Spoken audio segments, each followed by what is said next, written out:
ডিপিএলে সন্দেহজনক আউট নিয়ে কঠোর অবস্থানে বিসিবি। শাইনপুকুর গুলশান ক্লাবের ম্যাচটি নিয়ে তদন্ত করছে বিসিবি অ্যান্টি করাপশন ইউনিট। যাদের বিরুদ্ধে অভিযোগ তাদের ডেকে ব্যাখ্যাও চেয়েছে।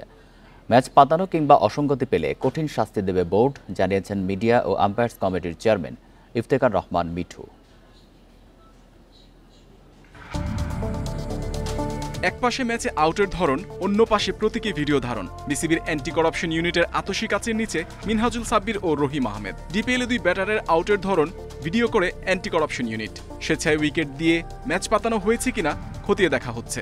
এক্স ক্রিকেটার হিসাবে বলবো যে এটা ভেরি হাস্যকর আউট, অ্যান্ড পরিচালক হিসাবে বলবো যে এটা আমাদের ইনভেস্টিগেশন করা উচিত। যেহেতু খেলাটা একটা সিসিডিএম এর আন্ডারে, সিসিডিএম অলরেডি তাদের ফার্দার ইনভেস্টিগেশন করার জন্য রিকোয়েস্ট করছে, যদিও এটা একটা ইন্ডিপেন্ডেন্ট কমিটি, তারা করতো।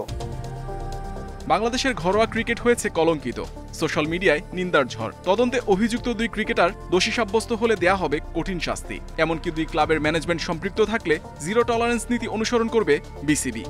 একেবারে জিরো টলারেন্স, এটা প্রেসিডেন্ট সাহেব বলেন আর সিসিডিএম বলেন বোর্ড ডিরেক্টরদের, এটা আমাদের জিরো টলারেন্স।